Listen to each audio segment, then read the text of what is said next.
Qué tal amigos? ¿Qué tal? Les saludo en este día, lunes 6 de febrero.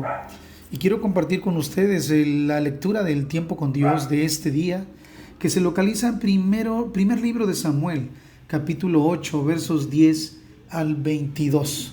Como estamos aprendiendo, el pueblo de Israel va a ver a Samuel y le pide un rey. Esto es ocasionado por dos razones. Samuel ya es viejo, consideran que ya no puede ejercer el ritmo de juez como lo hacía antes, y además que él ha puesto a dos de sus hijos a ejercer este rol y estos han hecho las cosas mal. Entonces le piden un rey. Samuel se enoja, habla con el Señor y el Señor le dice: está mal lo que están pidiendo, pero escúchalos. Y la lectura de hoy dice: entonces Samuel transmitió la advertencia del Señor al pueblo que pedía un rey. Esta es la manera en que un rey gobernará sobre ustedes, les dijo Samuel. El rey reclutará en el ejército a los hijos de ustedes y los asignará a los carros de guerra y a sus conductores y los hará correr delante de sus carros. Algunos serán generales y capitanes del ejército, otros serán obligados a arar y a cosechar los cultivos del rey, y otros harán las armas y el equipo para los carros de guerra. El rey tomará a las hijas de ustedes y las obligará a cocinar, a hornear y a hacer perfumes para él. Les quitará a ustedes lo mejor de sus campos, viñedos y huertos de olivos y se los dará a sus oficiales. Tomará 1/10 parte de su grano y de sus cosechas de uvas y la repartirá entre sus oficiales y miembros de la corte. Les quitará a sus esclavos y esclavas y les exigirá lo mejor de sus ganados y burros para su propio uso. Les exigirá la 10ª parte de sus rebaños y ustedes serán sus esclavos. Cuando llegue ese día, suplicarán alivio de este rey que ahora piden, pero entonces el Señor no los ayudará. Sin embargo, el pueblo se negó a escuchar la advertencia de Samuel. Aún así, todavía queremos un rey, dijeron ellos. Nuestro deseo es ser como las naciones que nos rodean.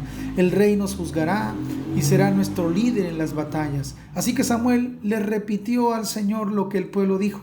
Y el Señor respondió: haz lo que te piden y dales un rey. Entonces Samuel estuvo de acuerdo y los envió a sus casas. Fin de la cita bíblica. Como te darás cuenta, prácticamente no tiene una explicación. Más bien, la lectura que acabamos de leer es totalmente clara. La advertencia de parte de Dios es clara. Si les damos un rey o si les doy un rey, ustedes van a sufrir esto.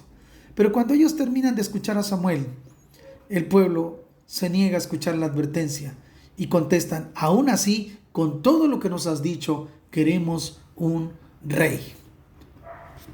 Nuestro deseo es ser como las naciones que nos rodean. El rey nos juzgará y será nuestro líder. El deseo de ellos es ser igual a los del mundo y imitar a las naciones que le rodean. Y entonces el Señor le dice a Samuel: haz lo que te piden y dales un rey. Ahora sí, como decimos en un lenguaje muy corriente acá en Misantla, ¿verdad? Pues que se maten solos, ¿no? Es la verdad. Finalmente el Señor permite eso. El comentarista del tiempo con Dios dice: de ser hermanos con los mismos derechos en la tierra que Dios les ha dado para habitar, pasarán a ser esclavos del rey, a quien tendrán que ofrecer sus tierras y alimentos. Es lo que acabamos de leer. Y bueno, la advertencia más dolorosa, seguramente la escuchaste. He aquí la advertencia, dice: aunque el pueblo clamare por la aflicción causada por el rey, no hallarán respuesta. ¿Sí? Eso es el versículo 18 en la Nueva Traducción Viviente. Dice: cuando llegue ese día, suplicarán alivio de este rey que ahora piden, pero entonces el Señor no los ayudará. El pueblo no quiere oír a Dios, es lo que dice el comentarista aquí, y se mantienen firme en su petición, considerando solo los beneficios e ignorando el peligro de sus decisiones. Y esto tiene mucho que ver con nosotros, estimados amigos. Si te das cuenta, en la vida muchas veces estamos presionados para tomar una decisión aparentemente buena, para tomar una decisión aparentemente como que de éxito, como que viene un tiempo bueno si tomamos ese camino, pero nada más nos estamos tomando en cuenta aspectos que tienen que ver con algo para nosotros, ¿no? Entonces, ignoramos el peligro que corresponde a esa decisión, sino que nada más vemos los beneficios que aparentemente vamos a tener. El pueblo espera a un líder que se levante para pelear con él, hablando de esta historia. Así ha sido hasta este momento. Cuando Dios levantaba a un juez, eso es la historia anterior, y salía a pelear delante de él para rescatar a su pueblo, sucedía que el Señor guiaba y dirigía y decía: hagan esto, hagan aquello, ¿sí? La obra de Dios era evidente, pero el pueblo debía confiar en un Dios invisible. ¿Sabes cómo se le llama eso? Fe, ¿sí? O de lo contrario, no tendrían paz y serían consumidos por la inseguridad. Por este motivo piden un rey visible que pueda salir a pelear por ellos. Así Dios permite poner a un hombre como rey dentro de su infinita providencia. Qué tremendo, ¿no te parece? ¿Sí? ¿Cómo reacciono ante las advertencias de Dios? Es una muy buena pregunta. Pero qué tremendo, ¿no? ¿No te parece? Muchas veces, lo hemos dicho muchas veces, como padres, cuando estamos comprándole a nuestros hijos algo, es más fácil que le compres un videojuego a tu hijo, que le compres, no sé, algo que lo haga divertir, a que le compres una Biblia.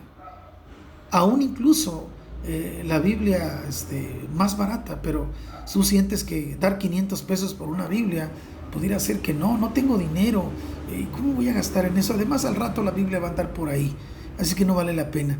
Pero yo creo que un par de patines que quiere mi hija o mi hijo, pues yo creo que sí se los voy a comprar, ¿no? Pues esos valen 800, pero eso sí vale la pena. Entonces a veces nosotros empezamos a hacer de esa manera, pero aquí la razón más evidente, ¿por qué actuaron estos hombres así? Porque desecharon al Rey de Reyes. Cuando nosotros, escucha bien, cuando nosotros como padres o como esposos o como siervos de Dios estamos eligiendo mal, estamos eligiendo recursos nada más o caminos peligrosos que tienen que ver nada más con ciertos beneficios, sin tomar en cuenta a Dios, estamos desechando a Dios, ¿sí? Cambiamos al Dios invisible por algo visible, y eso puede ser peligroso, ¿no? Aquí en el ensayo para meditar hay una lectura muy interesante que dice: la justicia del mundo generalmente está asociada con la restauración de los derechos. Por eso es usual escuchar la voz de quienes exigen sus derechos, más que el cumplimiento de sus deberes. Por eso vale la pena preguntarse si la voz que demanda nuestros derechos y afirma que protegerá nuestros intereses está en lo correcto todo el tiempo. En muchos casos, las historias cuyas partes se contradicen y trazan líneas paralelas terminan convirtiéndose en relaciones irreconciliables debido a las crecientes diferencias. Muchas veces hemos confiado, ¿verdad?, tal vez nuestro voto en presidentes que prometieron muchas cosas y finalmente fuimos defraudados. Continúa el relato y dice: en ese sentido, la justicia para el hombre consiste en que se garanticen al 100% sus derechos, porque cree que esta justicia está directamente relacionada con que se cumpla su voluntad completamente. No obstante, el concepto de justicia varía según cada persona, desde Platón hasta Michael Sandel, pasando también por las múltiples formas de ejercerla. Por eso es importante ceñirnos al estándar de Jesús. La manera de vivir de Jesús como parte del pueblo del reino de Dios es transformándose a sí mismo en lugar de alterar el entorno que lo rodea. Por eso, cambiar la forma de actuar y reaccionar ante cada situación es la verdadera victoria. Los hombres se obsesionan con el triunfo que se consigue luchando contra factores externos. Sin embargo, Jesús nos dice que prestemos atención a la victoria que se obtiene dominando a aquello que nos inquieta. Al final, continúa el relato, la fe se trata de ganar la batalla interior.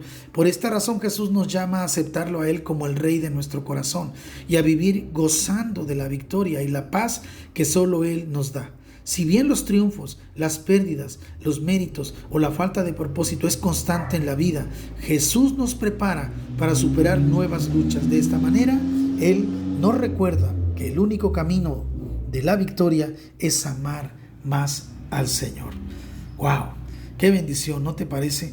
Muy cierto, dice esta persona en este escrito. Muy cierto. Yo creo que ese es lo que vale la pena. Creo que no está mal que de repente protestemos y exijamos nuestros derechos, pero lo mejor sería ver cómo estamos actuando, ver si estamos permitiéndole a Jesús y a su palabra que nos transforme cada día. ¿No te parece? Que tengas un buen día. Que Dios te bendiga.